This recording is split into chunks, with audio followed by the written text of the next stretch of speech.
Good evening and welcome to this week in review. Tonight's stories include Caribou Lift to Rat, interview with Dr. Barbara Barter, career day at St. John's Central High. These stories plus community events, the BBS Playbill, Off the Rack and more coming up after these words from Humber Memorials. Express yourself for all eternity with a monument carved in stone from Humber Memorials. Order your monument today during the fall inventory clearance sale and save up to 35% on in-stock designs.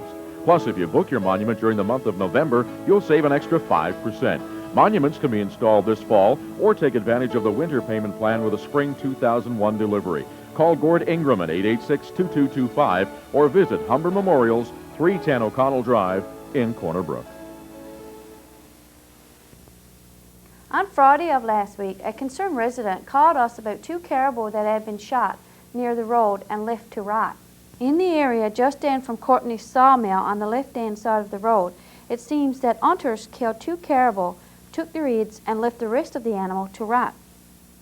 The resident that telephoned us also hinted that these hunters may have been with an outfitting company.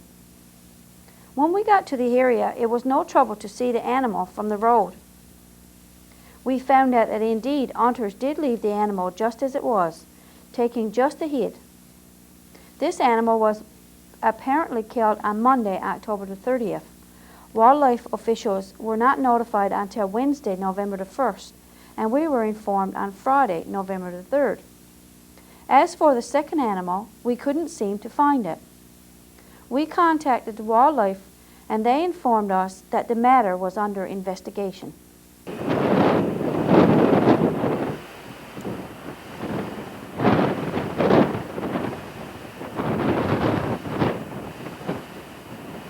On Monday of this week, we spoke to Dr. Barbara Barter about her appointment to the Market Labour Development Board.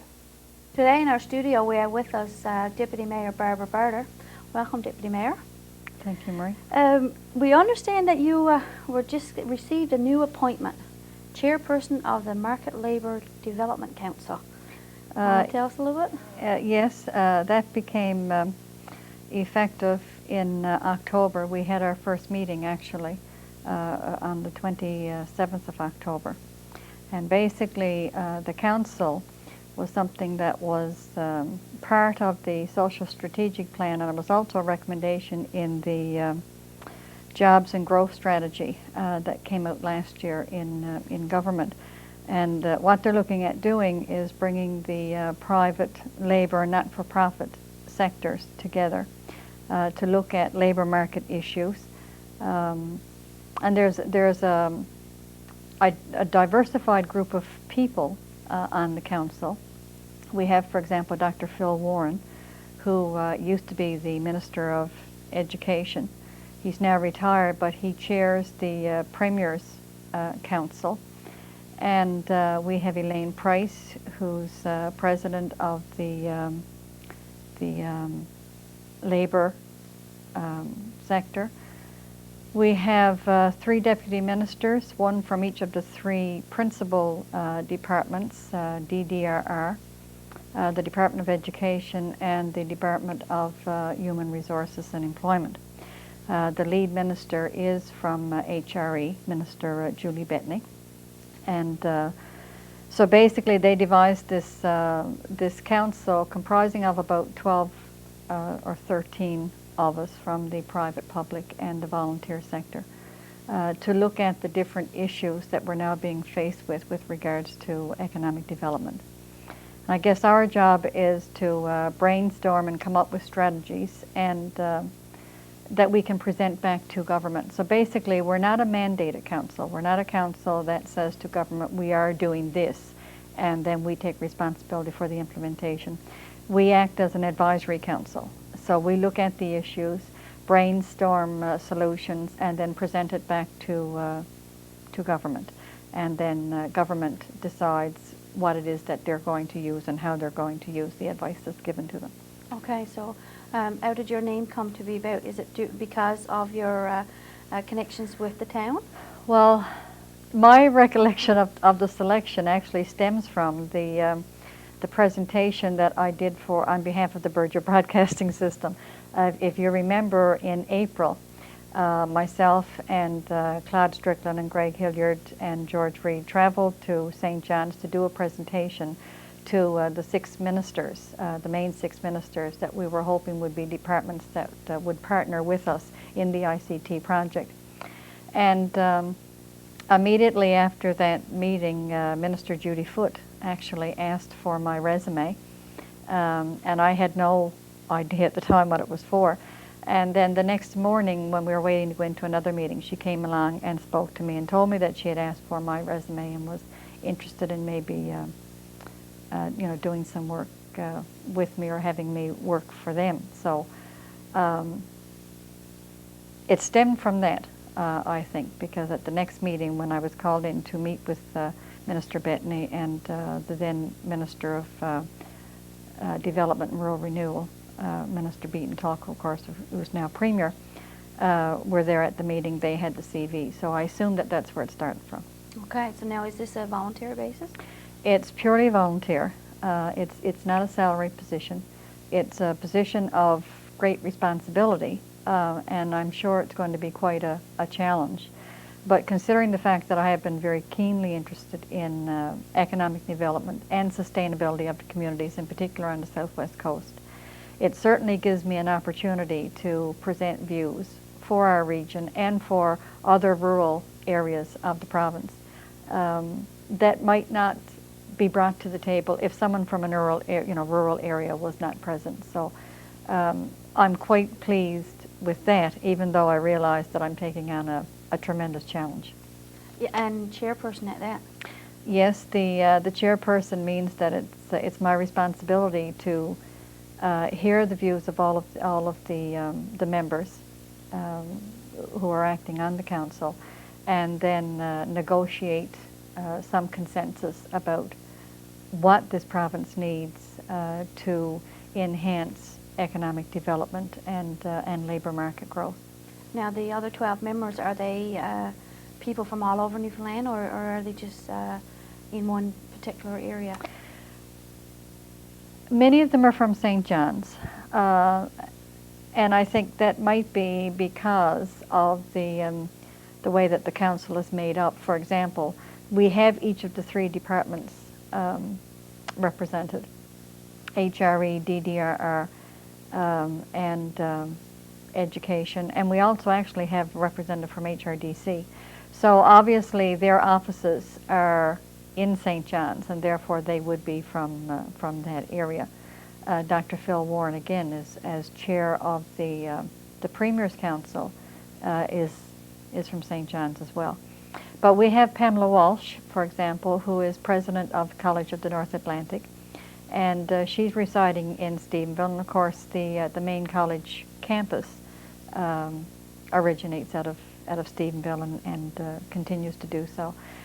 Michael Barrett is the president of the Private College Association, and I'm not sure which college his is, if it's Academy Canada or Career Academy, but whichever one it is, that one as well has its main office in Corner Brook, so that's another West Coast representation, and then myself from the rural area. So out of the 12 or 13 that are on, there are at least 3 of us that come to mind that are on the West Coast. And the others, I think, because of the caliber of people and the type of people that they were looking for, it just seemed to be natural that they would be living in St. John's, because that's where their offices are.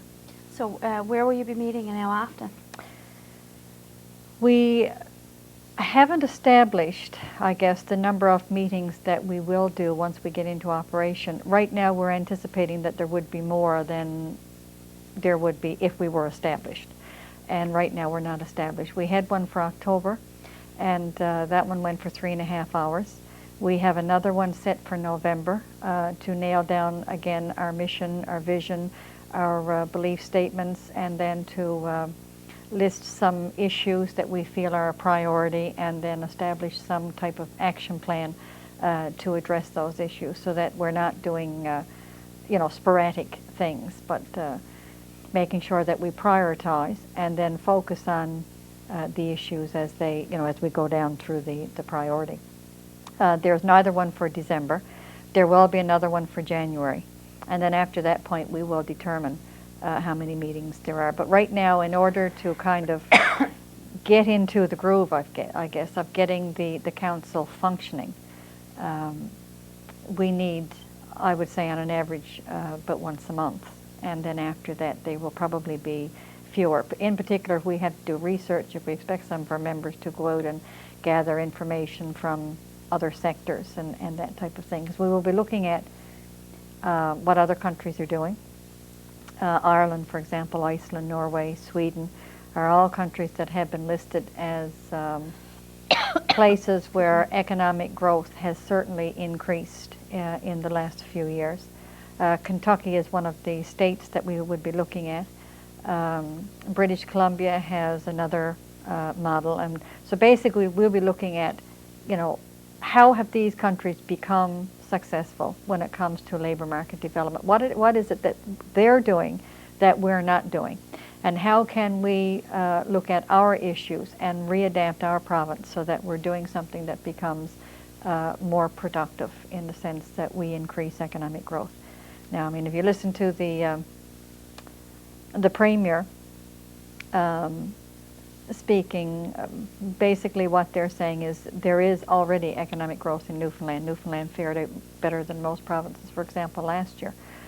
But if you look at one issue such as the fishery that took in over $1 billion last year in revenue, it only services 30,000 people. So if you're looking at jobs for 30,000 people but taking in $1 million, that means that there's another 30,000 people out there with no jobs, and so that there's this inequitable or contradictory state that's going on at the same time. So we're looking at, how do we maintain the communities that we have, and how do we take the commonalities and use them as a foundation, but then look at the differences of all the different sectors and be able to build on those in order to have a more stable and a more consistent economic development growth process across the province, as opposed to in just certain areas. Now, this is for Newfoundland a new undertaking. Yes. Is there one established in all provinces? You mentioned British Columbia. Obviously, they must have one. Does the other province have them? I'm not sure if the other provinces have a labor market development council per se. Each province looks at economic development and growth, I guess, in its own way. The countries that I mentioned are being looked at, and I'll use Ireland as an example. Up until about 3 or 4 years ago, and for about 100 years before that, previous to that, Ireland was in a sad state of affairs whereby they had a large number of, or percentage of out-migration. A lot of them, for example, came to Newfoundland, and that's where much of our population base came from historically. And they've been severed, I guess, with several problems and issues over the years that they've been dealing with. But in the last 3 or 4 years, they have come together and put in a plan whereby they are now at a stage where they are inviting their out-migration back and coming to Newfoundland. I don't know if you saw the program on TV there earlier this year. They were over to St. John's recruiting in areas like tourism and IT, where they were inviting people back to their country to work. So the out-migration has kind of done a turnaround whereby they're looking for people to come back in. Iceland is doing pretty much about the same thing. They have a large growth impact, a large growth strategy in economic development, and again, they're bringing in people from Turkey and from other areas who are looking for jobs. And although we say Newfoundland is doing well economically in comparison to other provinces, the bottom line is Newfoundland is the province that's actually producing the most natural resource, and that's our young people. And they're going out to look for work as opposed to staying in Newfoundland. So what that says to me is that other provinces don't have that resource base of workers, and we do, and therefore ours are leaving. Whereas my preference personally would be that we have the economic development to ensure that the people that we're educating and training stay here in Newfoundland to stimulate our economic growth. Otherwise, in very short order, we're going into like we did with the ground fishery. There was no fish. And that's very easily happening now with our great out-migration of youth. Now, on a local level, you being chairperson of this Market Labour Development Council, what somebody at home would say, well, what would that do for Burgeo? Well, I know that at our first meeting, one of the things that we did was laid our cards on the table as to why we were all there.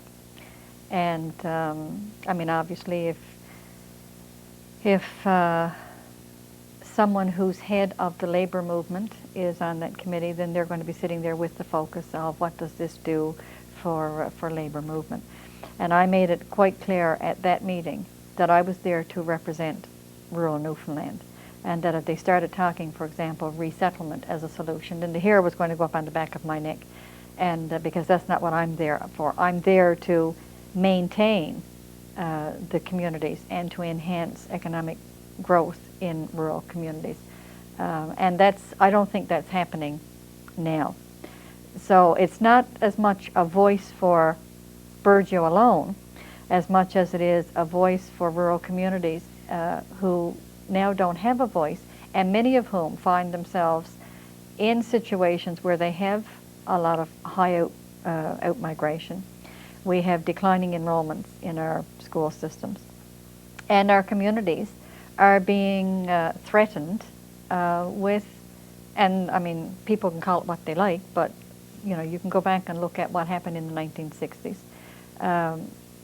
We're looking at being threatened with the complete annihilation of our communities, and maybe 10 or 15 years down the road looking at having to move out. And I'm hoping that I'm going to contribute to a reverse of that, so that when we look at issues for maintaining the communities that we have and not taking away communities. Okay, well, is there anything else you'd like to add before we leave? No, I think that's all. I know it's going to be a challenge. There's a wonderful caliber of talented people on that council, and my hope is that it's going to prove positive for all of Newfoundland and Labrador. Well, thank you very much for joining us, and congratulations. Thank you very much. The students of St. John's Centre High took part in Career Day earlier this week. Students in grade 9 to 12 and 14 students from Grey River were presented with information by colleges, universities, and other groups. Master Corporal Rick Scott presented information on the Canadian Armed Forces. He told the students about the different branches of the forces, some of the benefits, and why the armed forces may make a better choice for a career as opposed to going to college or university. The RCMP were represented by Constable Ron Caldwell and Constable John Power. They also told the students of some of the benefits of becoming an RCMP officer. There were also representatives from the College of North Atlantic, Academy Canada, Compu College, and Memorial University, all giving students information on their respective facilities. All these students need to do now is to decide what they're doing after they finish school and where they will go to achieve this goal. They certainly have lots of information to help them decide. Stay tuned for more of This Week in Review coming up after these words from Humber Memorial.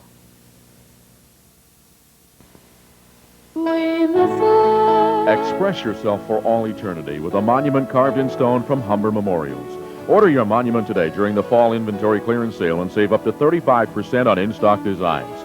Plus, if you book your monument during the month of November, you'll save an extra 5%. Monuments can be installed this fall or take advantage of the winter payment plan with a spring 2001 delivery. Call Gord Ingram at 886-2225 or visit Humber Memorials, 310 O'Connell Drive in Corner Brook.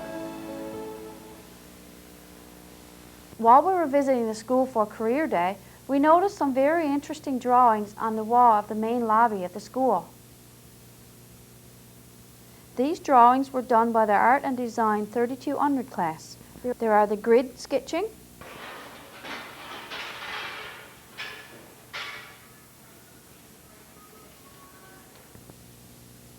and the charcoal and chalk assignment.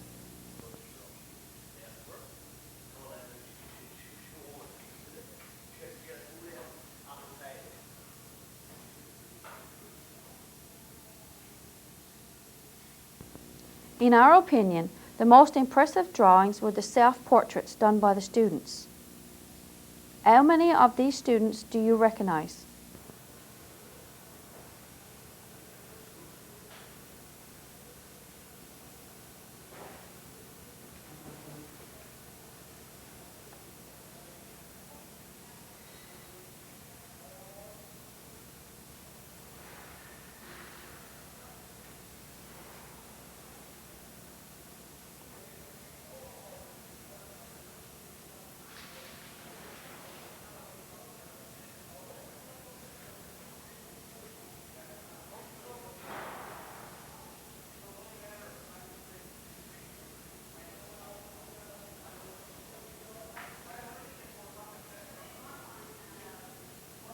We offer our congratulations to the students of the... On Tuesday of this week, we spoke to Mrs. Brenda Strickland and Reverend Ken Abbott about the Challenge 2000 program. Today in our studio we have with us Brenda Strickland. Welcome, Brenda. And Reverend Abbott. Welcome. You're the chairperson for this new committee that you've formed, this That's right. Challenge 2000 program. Now, Reverend Abbott, can you tell us what the 2000 Challenge program is all about? The Challenge 2000 came about simply because we are remembering 2,000 years of Christianity. It's difficult for us to think of 2,000 years that the church has existed, and we're remembering all that the church has done in the 2,000 years and all that the church has given us in 2,000 years. The fact that it's by far the largest religion on the face of the earth, that it's in every country, in every corner of the world. The church is revitalizing, it's growing, and we're a part of that mighty church here in Burgeo. And the church here is doing very well too. All the churches here are doing extremely well.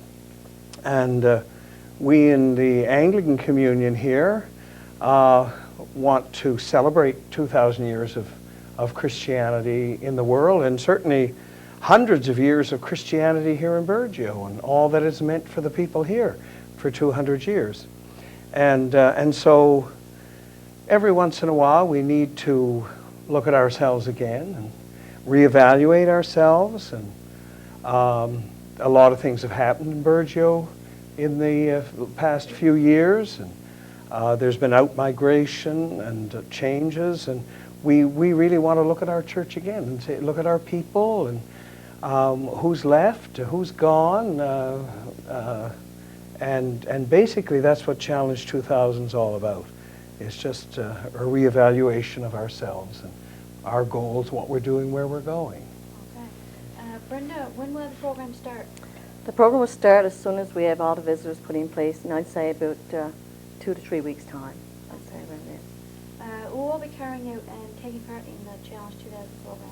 Well, members of the vestry and volunteers from the congregation, Reverend Abbott, myself, committee members, and the youth. Like, we want to make the youth a part of this program because the element of our focus is the youth.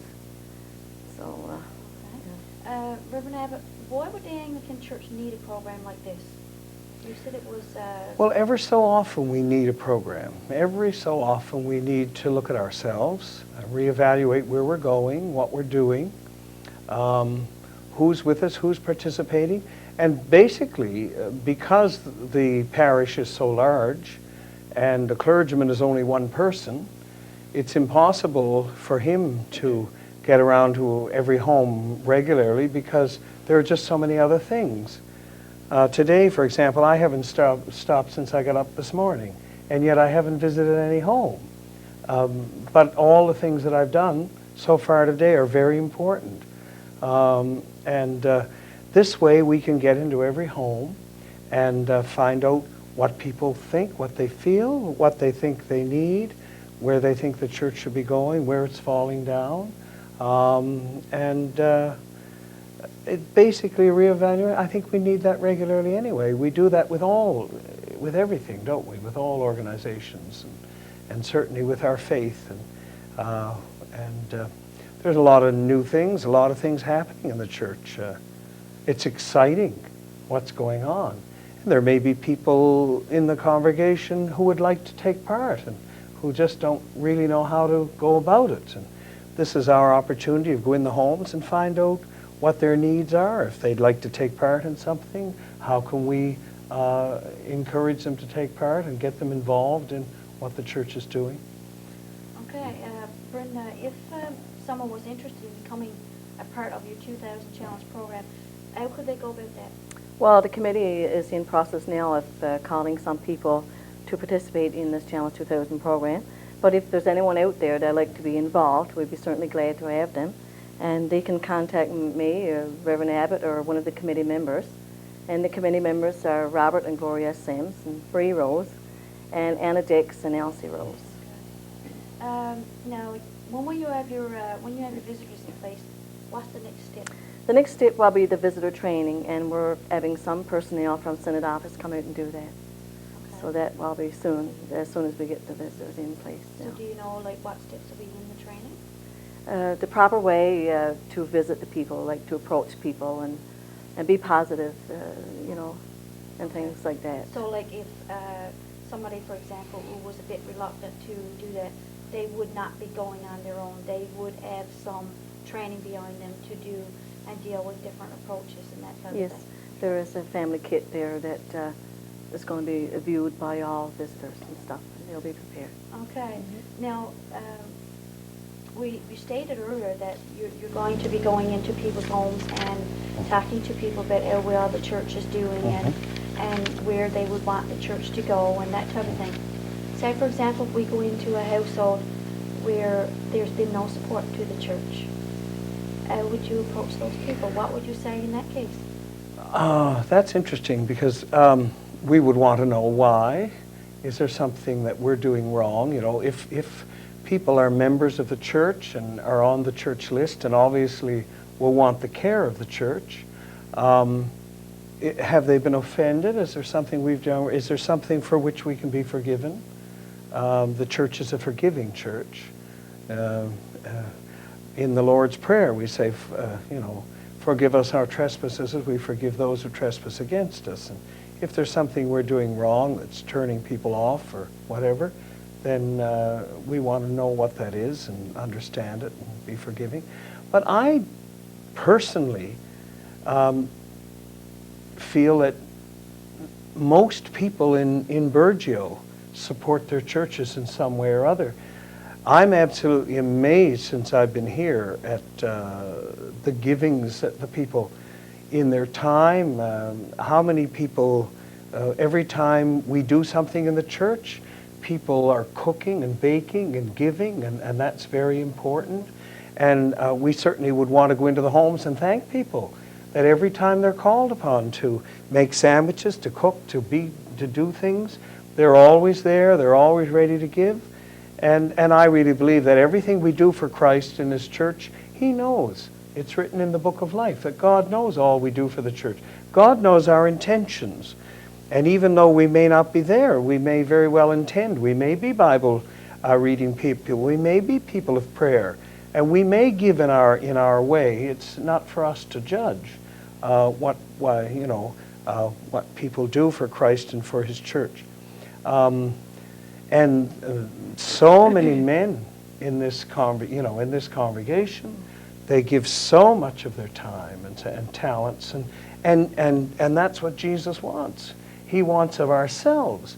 I mean, the woman, when she's cooking or baking or doing for the church, when they're knitting or sewing or whatever it is they're doing, every stitch, everything they do is for Christ and His church. And Jesus knows that, and I think that's a wonderful thing. And that's giving too, and it's very important giving. And people need to be thanked for that, for all that they do. Okay. Brenda, is there anything else you'd like to add? Just to say that we're hoping to find together improved ways to serve and worship Christ in our community.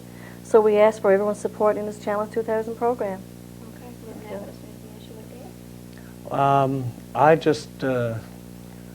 I'm looking forward to it. I think it's going to be a wonderful thing, and I hope that people don't fear or get the wrong impression as to what this is all about. We are going to emphasize youth. The one thing that I think we're going to ask the people support for is for youth ministry, because we have a program for sod and soil. We have a carpet fund. We have a memorial fund. We have all kinds of funds. And I really think we need the people's support for youth ministry, so that if our young people, if I want to take the servers to Kill Devil, for example, I should be able to take them. They shouldn't have to run around the community and try to raise a few pennies to take. We should be able to support them in that. If our young people want to go to camp, we should have money available so that they can go to camp. And if I want to, take the choir to sing in Corner Brook, for example, I should be able to do that. And I really think that the people will support our young people. That is the one little thrust of our going door to door, and that's what can we do to make the ministry to the young people here more effective, so that our young people can travel, and because we have the most wonderful young people in the world here, the most beautiful and the most wonderful young people, and we want to be able to take them wherever they need to go, and not worry about expenses. Okay. Well, we thank you very much for joining us today. You're welcome. Welcome. Welcome. Thank you very much for having us. It's wonderful.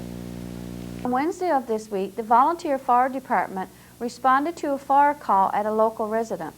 At approximately 12:45 p.m., the Volunteer Fire Department responded to a fire call at the residence of Mr. Ari Ingram. When the fire department arrived, Mr. Ingram's shed was engulfed in flames. When we arrived, the fire was under control, and the firefighters were making sure the fire was out.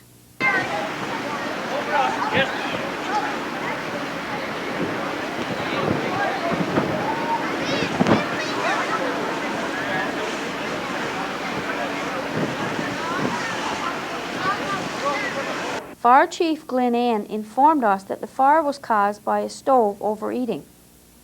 The shed had extensive damage, and there was some smoke damage to the exterior of the house, but fortunately no one was hurt. At 4 a.m. Thursday morning, the fire department was called again to the scene. The wind had changed direction, and the fire broke out again. The fire was just as bad the second time around, and it was brought under control quickly, but this time the shed was destroyed. Stay with us for After Act, the community events, and the BBS Playbell, all after these words from Humber Memorial. Express yourself for all eternity with a monument carved in stone from Humber Memorials. Order your monument today during the fall inventory clearance sale and save up to 35% on in-stock designs. Plus, if you book your monument during the month of November, you'll save an extra 5%. Monuments can be installed this fall, or take advantage of the winter payment plan with a spring 2001 delivery. Call Gord Ingram at 886-2225 or visit Humber Memorials, 310 O'Connell Drive in Corner Brook. Off the Rack. This week, as we scanned our tape rack, we came across a tape of the first Remembrance Day service taped by Burgeo Broadcasting. How many of these young people do you recognize? Let's look back to November the 11th, 1987.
Good evening and welcome to the community event segment of tonight's broadcast.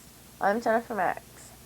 The winner of the St. John Central High TV Bingo on Wednesday, November 8th was Vera Strickland. Congratulations. The Family Resident Council will sponsor the next TV Bingo on Wednesday, November 15th at 7 p.m. Cards are $1 each or 6 for $5 and are available from any member of the Family Residents Council and are in most stores around town. Please support the residents of the Calder Health Care Center and you can win $300 just in time for Christmas. The St. John Central High and A.J. Matthews is sponsoring a Name the School contest. The contest is open to all students in the school and adults in the community. Any names submitted should reflect the fact that we are a community, all-grade, non-denominational school. All names submitted will be passed along to the school board for screening and then passed back to the community committee for a final selection. A $100 cash prize will be awarded to the person submitting the name that was chosen. On the event that more than one person submitted the selected name, the prize will be shared.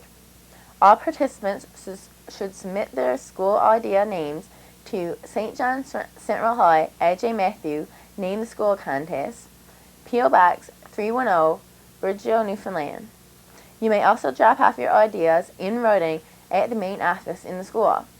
The deadline for submission is Friday, November 24th, and you may submit more than one idea. Anyone requesting a VHS videotape of the high school reunion for the class of 1979 held last summer in Bridgeville could contact Susan Rolson at 416-506-1090. The driver examiner will be in Bridgeville on Wednesday, November 15th to do written and road tests as well as photo IDs. The ACW will be having their annual fall sale on Saturday, November 18th in the Parish Hall. There will be baked goods, crochet and knitted items, plus Christmas crafts. Tickets will be sold and there will be $1 prizes for the children. Afternoon tea will be served for $2 with prizes to be won. Come along and bring a friend for an afternoon of fun and fellowship. If your group or organization has an upcoming event planned, we would be happy to advertise it for you. Just call the BBS office by Wednesdays of each week to have items included in this portion of our broadcast. That concludes the community event segment of tonight's broadcast. See you next week.